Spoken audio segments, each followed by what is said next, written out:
고시 공부 해보셨나요? 공무원 시험 준비든 어떤 준비든 아무것도 안 해봤습니까? 뭐 했습니까? 아니요. 졸업하고 바로 결혼했습니까?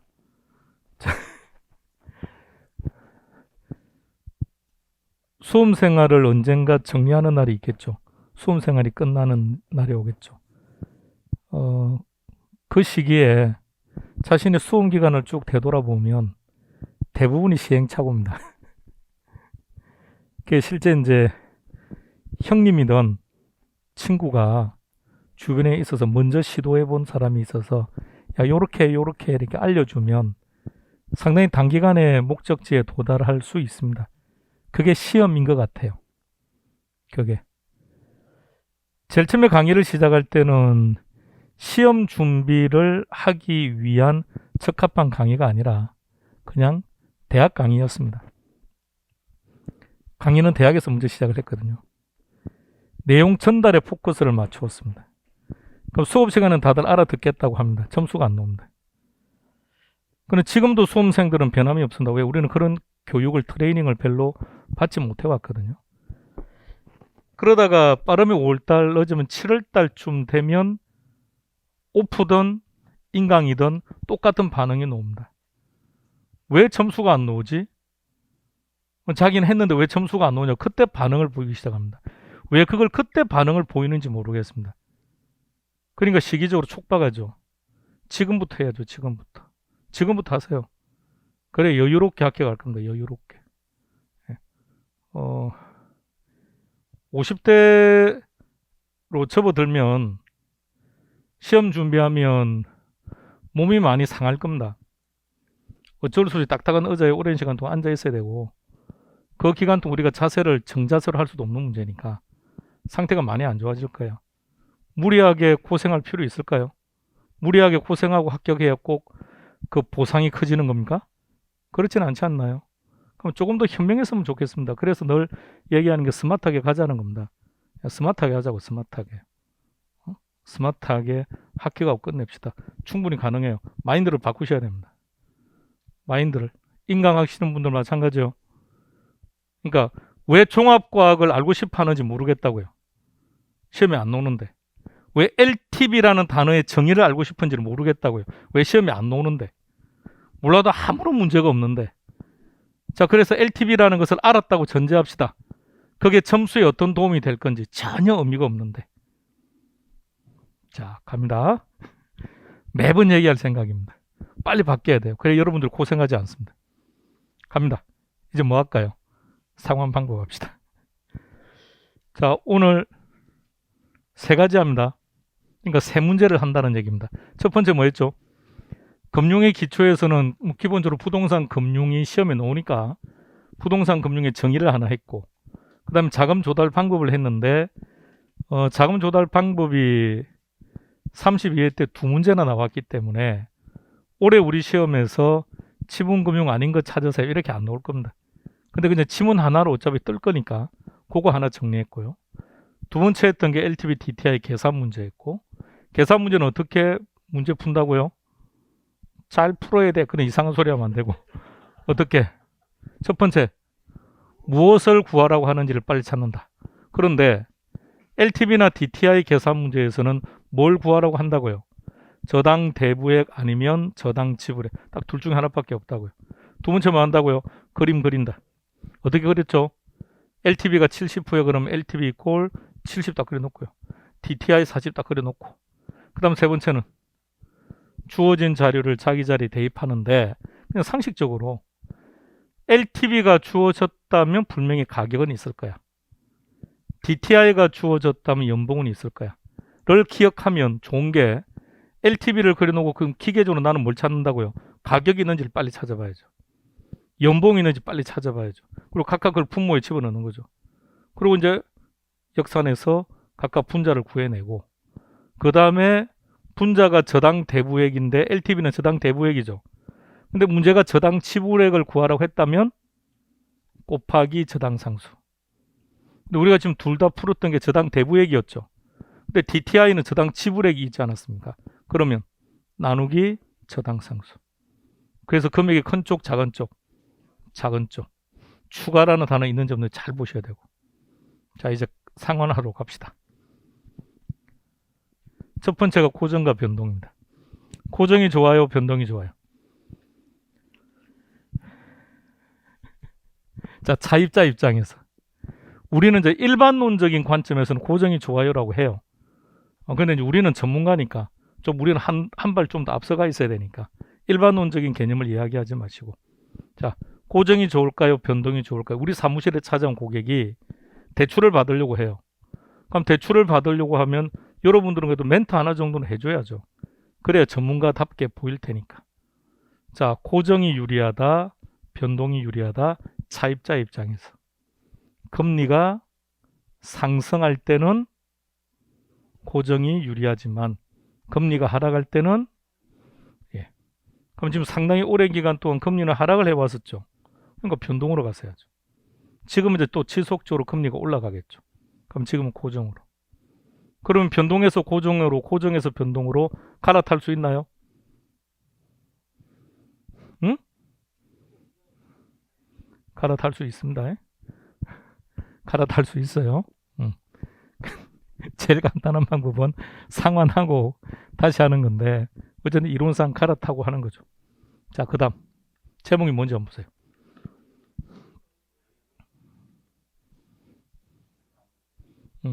주택담보대출, 줄여서 주담대, 주담대 그러죠. 요 세 가지예요. 물론 시험 문제는 이 중에서 90%가 원금 균등과 원리금 균등의 차이. 고정금리, 변동금리는 결론은 물어보는 게 저거예요. 일단 지금 뭐 전체 흐름을 설명은 합니다만 실제 결론은 이것만 기억해야 돼요. 그럼 답을 직관적으로 빨리 찾을 수 있으니까. 많아요. 그래서 90%는 다 여기서 나온다고 했던 겁니다. 자, 편안하게 릴렉스하게 만들어요, 몸을. 자, 머리는 맑게. 자, 시작합니다. 자, 저거는 조금 머릿속에 기억해 놓읍시다.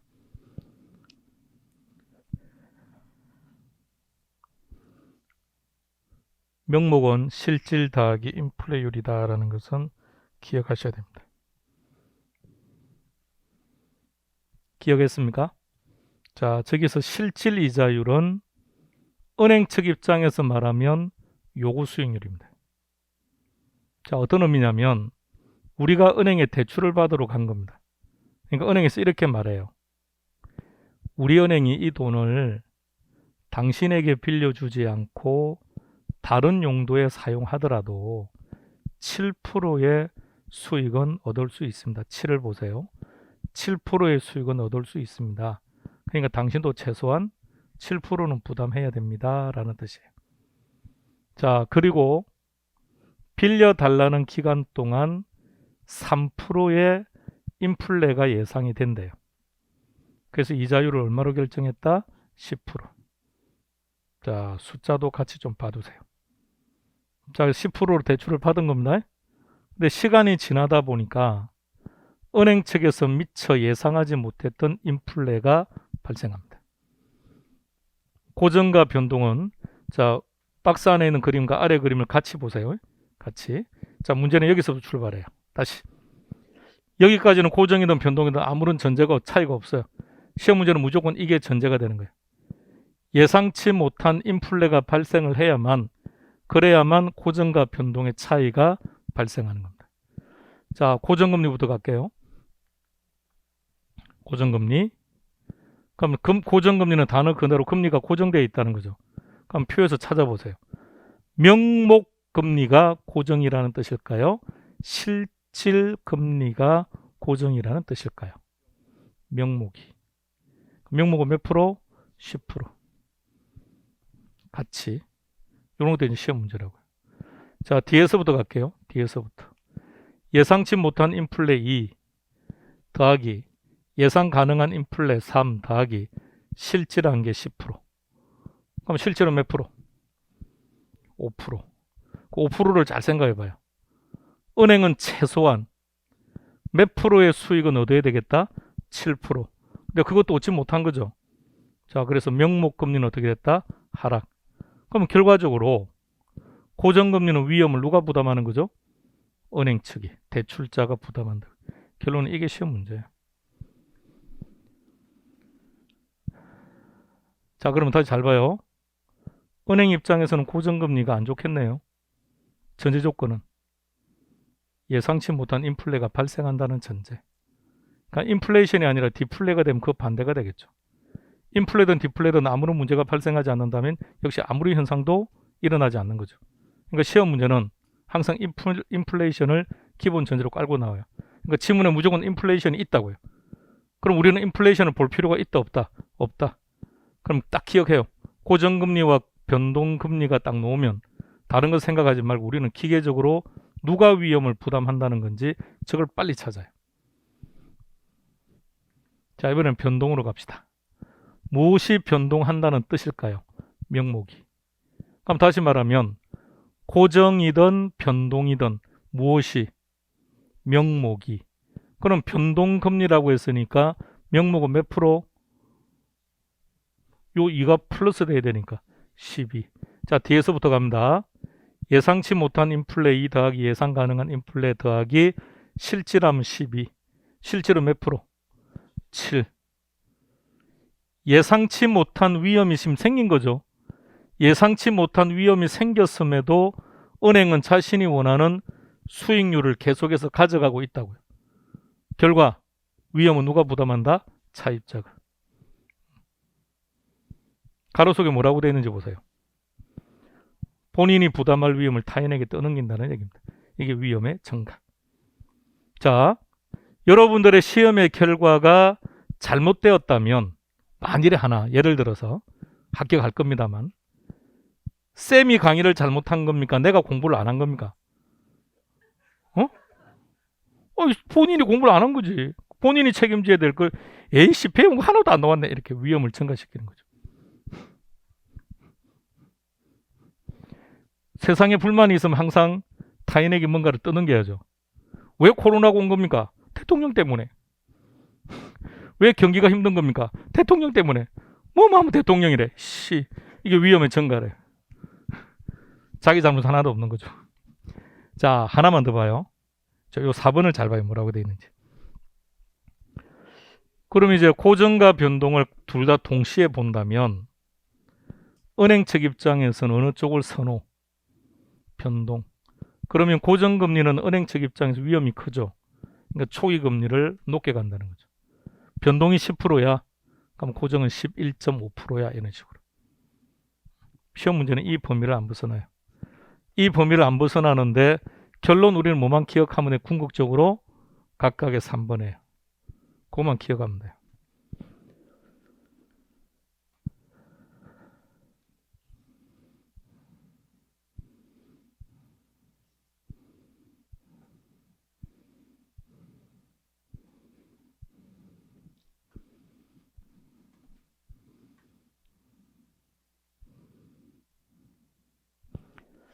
(20년) 전에도 이렇게 강의를 했어야 된다고 생각합니다.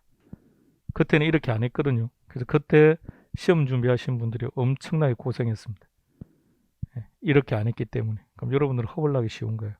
자, 잘 봐요. 문제가 어떻게 나오는지. 이렇게 나와요. OX 결정하세요.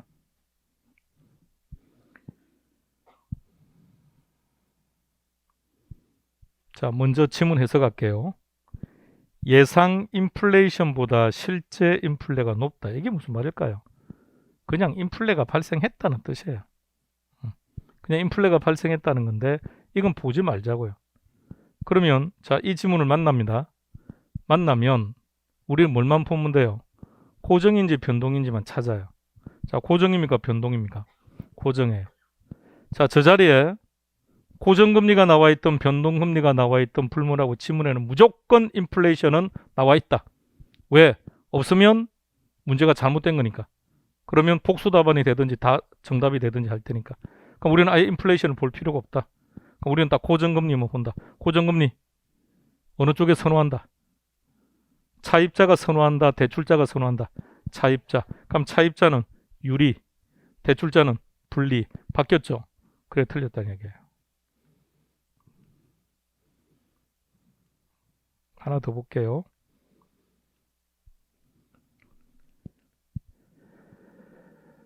다른 거 보면 안 돼요. 인플레이션 풀 필요 없어요. 자, 두 가지를 찾아야 돼. 첫 번째 고정 변동, 변동 동그라미. 그 다음에 지문은 대출자 얘기합니까? 차입자 얘기합니까? 대출자 그럼 끝. 변동에서 대출자 유리 분리. 분리? 오케이. 방 분리라고 했습니까? 유리. 그러니까 인플레 위험으로부터 보호해 준다 이렇게 되는 거죠. 아, 대출자는 돈을 빌린 자입니까? 빌려준 자입니까? 그냥 일반적으로 이제 우리가 일반 시장에서 돈을 빌려주는 자도 대출자고 돈을 빌린 자로 대출자라 그래요. 가끔 이제 그런 개념으로 그동안 살아오셨다가 이 문제를 만나면 되게 힘들어요. 우리 시험은 정확하게 빌린 자는 차입자라 그래요. 빌려준 자는 대출자라 그럽니다. 그 이상 어떤 구분도 사용하지 않습니다. 자, 이렇게요. 자, 고정과 변동은 이게 전부 다입니다. 앞에서 다시 한번 봅시다. 전체를 설명하려고 박스 안에 이렇게 이론 정리를 했습니다만 여러분들 이해를 돕기 위해서 실은 그딴 거 다 필요 없어요. 결론은 동그라미 3번만 알면 돼요. 그죠? 그럼 문제 형태를 잘 기억해 보시라고요. 고정금리가 출제가 되든 변동금리가 출제가 되든 지문에는 반드시 인플레이션은 제시가 된다. 자, 그러면 우리는 딱 그 문제가 나와서 두 가지만 보면 돼요. 첫 번째, 고정인지 변동인지 결정하고 그 다음 대출자를 이야기하는 건지 차입자를 이야기하는 건지를 결정하면 돼요. 그러니까 우리는 한 가지만 딱 기억하면 둘 다 기억하지 말자고요. 결론 한쪽만 기억하면 다른 쪽은 그 반대로 가버리면 되니까. 여러분들이 편하신 쪽 하나만 기억해요. 차입자는 뭐가 좋다?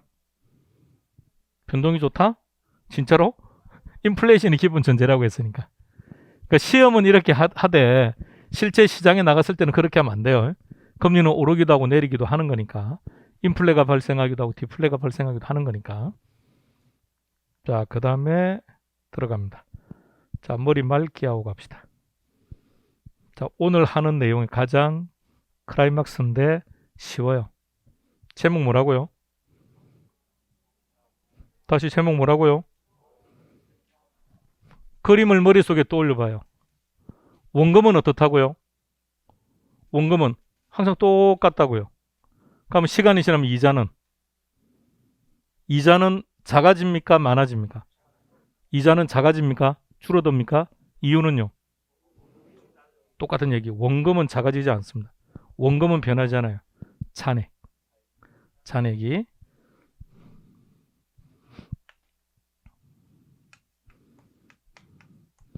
외우려고 암기하지 마시고요.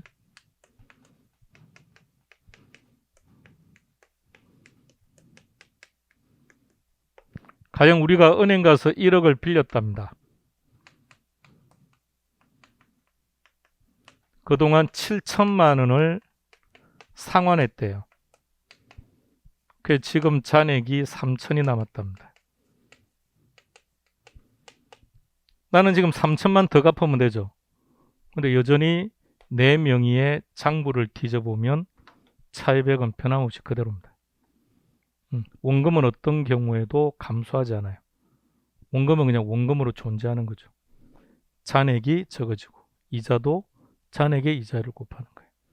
자, 보세요. 그림. 원금은 일정해요. 밑에 박스와 같이 봐주세요. 저게 시험 문제입니다. 상환 후기로 갈수록 원금 상환액은 균등. 자, 시험 문제는 이게 시험 문제인데 이걸 외우지 마시라고요. 제목을 근거로 해서 그림을 기억하세요. 이자는 어떻게 될까요? 점점 작아지겠죠. 이렇게. 그럼 원금하고 이자를 합쳐서 뭐라 부른다고요? 원리금. 그러니까 원리금 상환액은 후기로 갈수록 줄어든다. 오케이. 자, 그림, 내 머릿속에는 그림이 들어가야 됩니다. 자, 두 번째 봐요. 제목 뭐라고요? 그러면 이제 그림을 한번 돌려봐요. 어떻게 된다는 겁니까? 원금하고 이자를 합친 금액이 항상 똑같다. 시간이 가면 이자는 둘의 공통점, 시간이 가면 이자는 작아져야 돼요. 왜? 잔액이 적어지니까. 그럼 이자가 작아진 것만큼 원금은 이렇게 그림 보세요. 원금은 점점 커져요. 이자는 점점 작아져요. 그러나 그 둘을 합친 금액은 똑같아요. 암기하면 안 됩니다. 활자로 된 것을 암기하면 복잡해집니다. 제목을 근거로 해서 그림만 머릿속에 그리세요. 자, 이게 첫 번째 시험 문제. 그럼 첫 번째 시험 문제는 각각의 상환 방식에 상환 후기로 갈수록 원금이 어떻게 됩니까? 이자가 어떻게 됩니까가 첫 번째 시험 문제. 두 번째는 서로 비교하는 문제를 물어봐요. 자, 각각의 첫 해를 찾아요. 각각의 첫 해. 첫 번째 그림만. 첫 번째 그림만. 자, 각각의 첫 해 이자 지급액을 확인하세요. 이자 지급액을 확인하세요. 어느 쪽이 큰 것 같습니까? 원리금 균등의 이자 지급액과 원금 균등의 이자 지급액, 노란색. 어느 쪽이 큰 것 같다고요? 원리금 쪽이 커 보입니까? 눈은 작아지고 어찌해봐. 똑같아요. 왜 똑같지? 생각해봐요. 잔액의 이자율을 곱한다고 했는데 첫 해는 상환한 적이 없죠. 그러면 잔액이 똑같아야 될 거 아닙니까? 동일한 금액에 동일한 이자율을 적용했으니 첫 해 이자 지급액은 동일하다. 그럼 첫 해 원금은 어때요? 딱 봐요. 확연하게 차이가 나니까. 원금 균등이 크네요. 대출 받아봤습니까? 대출 받을 때 원금 균등으로 대출 받았습니까? 원리금 균등으로 대출 받았습니까? 두 가지를 다 해봤다고요? 은행 측에서 설명해 주던가요? 지금 당신이 지금 하는 거는 원금 균등입니다. 원리금 균등입니다로 설명하던가요? 거짓말. 어떤 은행을 갔는데요?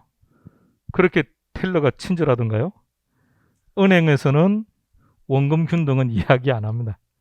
원리금 균등만 이야기합니다. 왜 은행은 원리금 균등만 이야기할까요? 은행은 원금에 대한 걱정은 원천적으로 하지 않습니다. 건저당을 몇 프로 설정한다고요? 120을. 내가 1억을 대출받는데도 그들은 1억 2천을 담보로 잡아요. 그러니까 그들은 원금에 대해서는 별로 걱정하지 않습니다. 중요한 거는 이자입니다. 이자. 그런데 원금 균등을 보세요. 원금 균등은 초기에 원금을 많이 갚아버리죠. 원금을 많이 갚아버린다는 얘기는 잔액이 작아지죠. 그럼 결론 은행 측 입장에서 이자 수입이 적어지죠. 그러니까 은행은 원리금 균등을 설명해요. 자, 두 번째. 왜 은행은 원리금 균등을 설명할까요? 첫 해 그림을 비교해봐요. 원금 균등은 초기 부담이 큽니다. 차입자 입장에서. 그러니까 부담스럽죠. 자, 원하는 금액을 빌리는데 이 방식으로 빌리면 70만 원 상환한다는데 이렇게 하면 100만 원을 상환한다고 하니 차입자 입장에서도 불편하니까 빌리는 금액을 낮추려고 하는 거죠. 아니면 기간을 연장시키려고 하거나. 자, 그러니까 은행 입장에서는 가급적이면 저 얘기를 잘 안 해주려고 하는 거죠. 그러니까 우리는 아무런 말 안 해도 원리금 균등에 대한 설명을 들을 테니까 다 듣고 난 다음에 한마디만 하면 돼요. 원금 균등하고 비교해 달라고 하면 돼요. 그럼 프린터로 출력해 달라고 해요. 출력해 달라고 해서 숫자를 한번 비교해 봐요. 생각 외로 금액이 큽니다. 초기 금액이. 얘보다 많이 큽니다. 많이. 차입자 입장에서 무조건 이 방식이 좋다라고 단정하기도 좀 그래요. 왜? 부담이 크거든요. 부담이. 근데 초기 부담에 큰 문제가 없다면 차입자는 어느 쪽이 좋을까요? 원금 균등이 좋아요. 그럼 어떨 때는 원금 균등을 해야 될까요? 우리 집에 매월 일정한 소득을 가지고 오는 사람이 있다. 그럴 때는 조금 초기에 고통스럽더라도 원금으로 가는 게 좋고요. 나는 자영업을 하는데 월 수입이 들쑥날쑥한다. 그런데 선뜻 했다가 신용불량자 되면 안 되니까 그럴 때는 이 방식으로. 그러나 반드시 대출을 받을 때는 둘 다 비교해달라고 프린트해달라고 요구해요. 반드시. 그렇게 하고. 그럼 우리 사무실에 찾아온 고객한테도 그 정도 멘트는 해줘야죠. 원리금 균등으로 설명을 해줄 테니까 만일 조금 집에 자금에 좀 여유가 있다라고 한다면 원금 균등도 한번 설명해 달라고 하고 비교 한번 해보세요라고. 자, 세 번째 한번 보세요.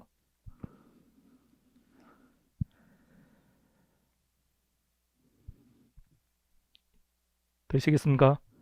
대출 초기에는 원금 균등이 원리금 상환이 더 많다고요.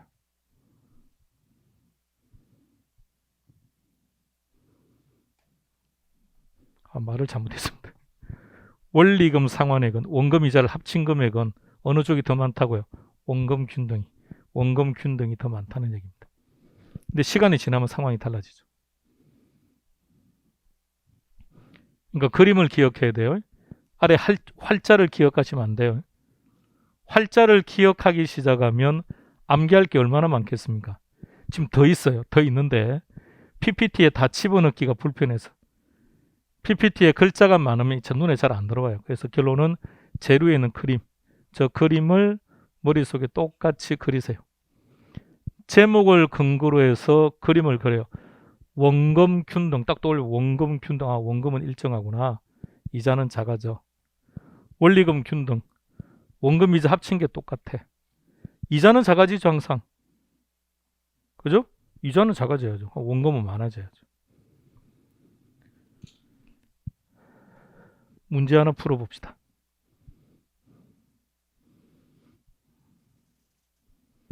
수포기 책에 다 그림 똑같이 그려져 있습니다. 이쁘게 그려놨습니다. 그리려고 애쓰지 마세요.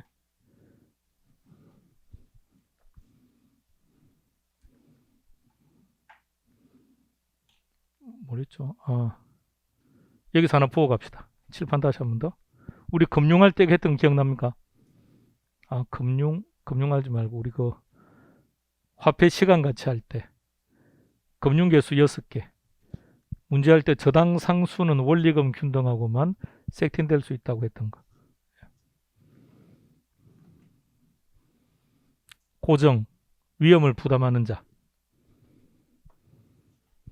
대출기관. 변동금리 위험을 부담하는 자. 차입자. 그게 결론이에요. 결론 적으면 알면 돼요. 그래 답이 훨씬 쉽게 빨리 찾아질 거라고요. 자, 요 세 가지는 그냥 그림 활용해서 비교하셔야 돼요. 세 번째는 처음 보는 거죠. 뭐라고요? 그냥 편안하게 보세요. 오늘 안 할 거니까. 상환 기간, 상환액. 초기는 조금씩, 시간이 지나면 많이 상환하는 방식. 이런 게 최정식. 점점 시간이 지나면 점점 상환액이 증가한다. 그래서 이렇게 표현하기도 합니다.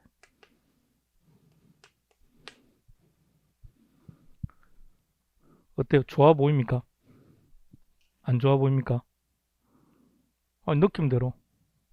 막둥이들은 좋아해야 될 텐데. 이런 막둥이들 때문에 만든 건데요. 장점 딱 하나. 젊은 층이 선호한다. 사회초년생이 나가면 아무래도 자금이 여유가 없지 않습니까? 그럼 처음에는 조금씩 과장이 되고 부장이 되고 이사가 되고. 그러니까 부장이 될 타이밍에 부장이 안 되면 신용불량 자리 골치 아픈 거죠. 안 좋아요, 이거는. 딱 하나밖에 없다는 게 초기 부담이 적다는 거 말고는 없어요. 얘는 빠른 시간 내에 상환해버리는 게 좋아요. 자, 이 방식으로 대학교 등록금을 상환하고 있다. 결혼한다? 혼자 살아야 된다? 누가 좋아라 하겠습니까? 자, 이 문제 천천히 빠르게 하실 필요 없고 천천히.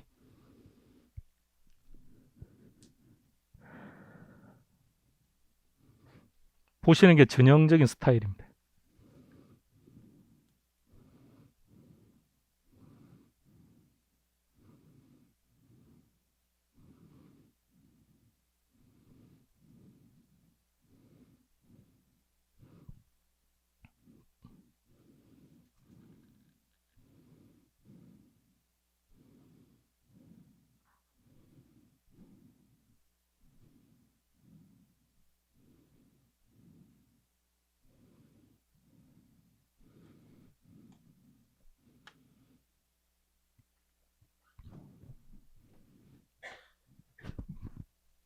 기억, 원금 균등, 원금 원금, 일정, 이자, 감소. 그럼 그 둘을 합친 원리금은 감소. 잔액은 당연히 감소하는 거죠. 니은 원리금 균등. 원금은 증가, 이자는 감소. 둘을 합치면 항상 일정. 매기간 상환하는 원금은 점차적으로 증가한다. 3번 T것 최정식. 요걸 전제로 쓰다 보세요. 요것만. 다른 생각하지 마시고. 미래 소득이 증가될 것으로 예상되는 차입자에게 적합하다. 맞나요? 그러니까 다시 다른 말로 바꾸면 젊은 층에서 선호하는 방식이라는 얘기죠. 근데 왜 위험하다는 거죠? 만약 미래 소득이 예상보다 상황이 좋지 않으면. 리얼. 그러니까 결혼할 파트너가 딱 생기면 말해요.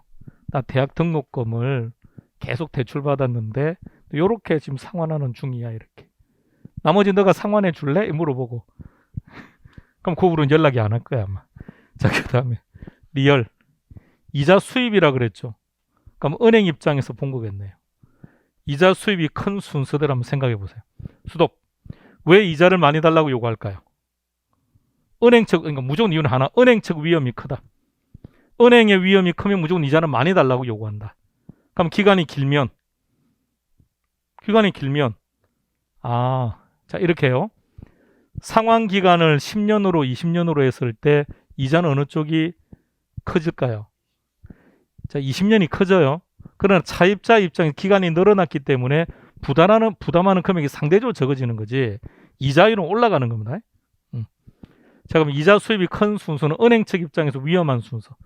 원금이 빨리빨리 안 들어오는 순서. 첫 번째, 최정식.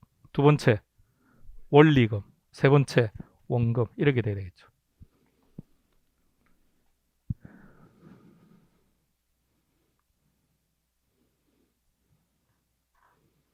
그러니까 그림을 연상해서 답을 찾을 수 있는지만 설정해요. 그렇게 가야 되니까. 그럼 최정식은 딱 요 그림만 기억하면 돼요. 요 그림만. 자, 하나 더 연습해 봅시다. 그냥 전형적으로 얘는 2호선 무조건 저렇게 나와요. 박스 안에 들어가든 안 들어가든 문제 스타일이 딱 저런 식이라고요.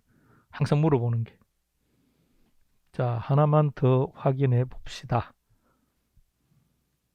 없네요. 더 있는 줄 알았는데. 뭐가 있었는지를 기억을 못했나 봅니다. 쏘리. 휴식 시간이랍니다. 자, 쉬었다 합시다. 그럼 결론 우리는 이 그림요. 그러니까 밑에 내용에 급급하지 마세요.